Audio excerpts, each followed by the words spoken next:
Salut les amis, c'est PKLN, j'espère que vous avez la forme. Aujourd'hui on se fait une petite analyse du Bitcoin. Ça n'a pas beaucoup bougé, mais on va voir un petit peu à quoi s'attendre sur les prochains mouvements. Avant ça, bien sûr, si t'es pas encore abonné, je t'invite à le faire, mettre un petit comme un petit like, ça soutient mon taf et ça fait super plaisir. Et allez, suis-moi, c'est parti.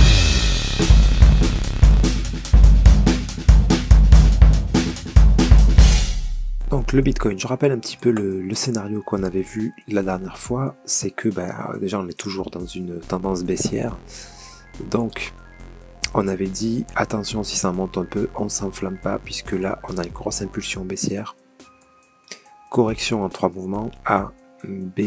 Donc c'est possible qu'on voit une montée comme ça pour nous donner un running, et descendre ensuite, venir casser, même celui-là, ces derniers plus bas. Ok, voilà, moi j'attends quelque chose comme ça.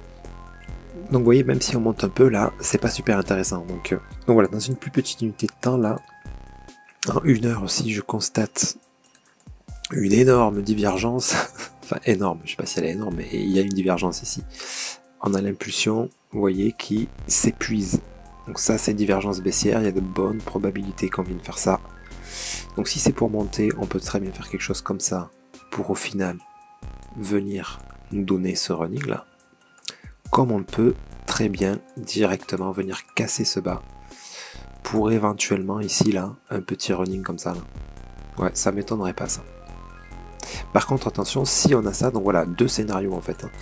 Si on a ça, on aura toujours la probabilité d'obtenir ça, ce plus gros running plus tard. Donc voilà, ça aurait été mieux que ça arrive tout de suite, au moins on était débarrassé, puis on attendait la suite. Là non, on dirait qu'il a bien envie de descendre pour nous donner ça là. Tac, et ensuite, après le prochain plus bas, voilà, je pense qu'il y aura une impulsion comme ça. Alors, elle peut venir de plus bas, hein. Là, ça peut descendre un peu plus, comme ça, traîner. Et plus tard, nous donner encore ça, quoi.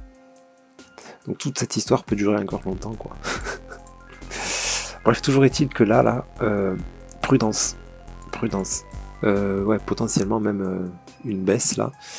Donc, ici, on pouvait s'attendre éventuellement à un running, mais bon, à voir. Là, il a l'air d'être en train de corriger. Là, je le verrai bien descendre un peu. Et puis, comme je vous disais, là, cette divergence... Parce que même au pire, s'il vient casser stop là, ça sent pas très bon, vous avez vu. Le mouvement s'épuise. Ici, je prendrais pas de trade à l'achat, moi, personnellement. D'ailleurs, moi ici, je prends pas de trade du tout, hein, parce qu'on est dans une situation tellement incertaine. Donc les mouvements, pour l'instant, ils se valident, les mouvements qu'on a vus. Mais ouais, c'est un peu fragile tout ça. Donc mieux vaut rester à l'écart. Et puis on est dans des zones qui sont très intéressantes pour acheter sur du long terme. Donc autant passer sur de l'investissement, acheter un spot, faire du DCA. Et puis voilà, c'est la meilleure façon aussi de patienter tranquillement, puisque voilà, cette phase n'est pas encore terminée. On n'a vraiment aucun signe pour l'instant de retournement, que ce soit sur le Bitcoin ou sur les autres. Donc Ether pareil, hein. Ethereum c'est exactement la même chose. Enfin, on n'a pas tout à fait les mêmes structures, mais les mouvements sont quand même similaires.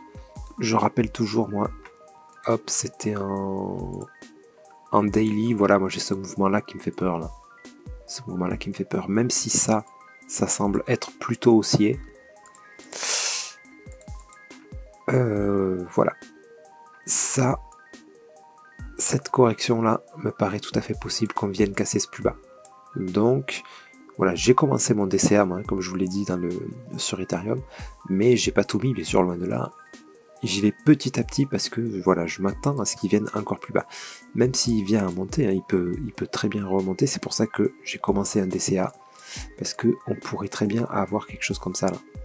La même structure que là en fait, hein, mais en plus étalé dans le temps. Ça, c'est baissier, donc ça annoncerait une cassure de ce bas là. Donc si on a ça, voilà, j'ai envie d'être dedans moi. Donc j'en ai acheté un peu par là, un peu par là, un peu par là.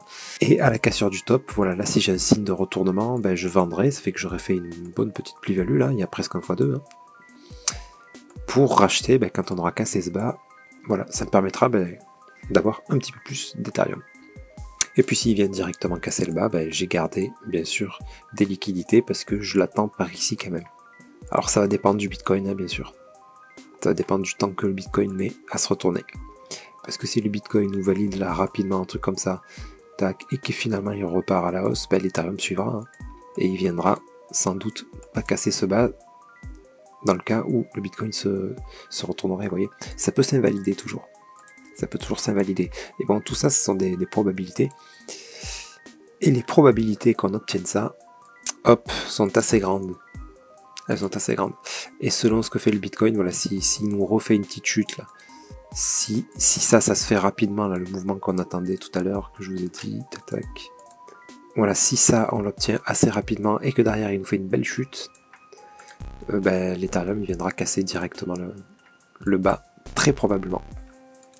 Voilà, tout va dépendre de là, parce qu'il peut aussi nous valider un petit running, mais tranquillou, juste venir casser le bas doucement, puis repartir, pour nous donner une plus grande structure plus tard, hein, pour baisser encore, ou pour repartir à la hausse. Bref, ça, on n'en sait absolument rien. Par contre, ce qu'on sait, c'est que la tendance, elle est toujours baissière, là, il n'y a aucun doute là-dessus. Donc, tant qu'on n'a pas de signe de retournement, ben, on s'attend à ce qu'il aille plus bas, et on va privilégier un petit peu les structures, on va privilégier, voilà, les mouvements baissiers. Ça, c'est ce qu'il y a de plus probable, quoi. C'est ce qui est le plus probable, tant qu'on n'a pas invalidé tous ces scénarios, parce que jusqu'à en gros, depuis quand? Ah, depuis toujours, j'ai l'impression. Depuis là, que j'avais annoncé ici que ben on rentrait dans une grande correction, ben on a vu plusieurs possibilités de baisse. Il y a eu ça, on a dit attention à la cassure du top, on risque de venir plus bas, ça a été fait.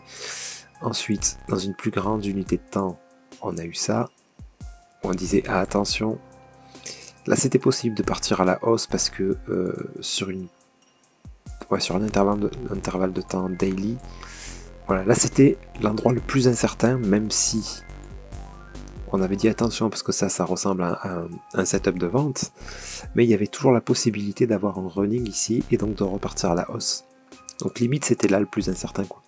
Après on a cassé ce bas là, bon ben là, ici cette correction là, on avait de bonnes probabilités que ça baisse. Ici aussi, setup de vente qu'on a obtenu, celui-là, on est venu casser le plus bas. Et on avait aussi dit qu'on avait la possibilité de faire ça, tac, tac, de remonter, casser ce plus haut, pour nous donner un plus gros régular comme ça. Mais dans tous les cas, la direction était la même, baissière. Hein.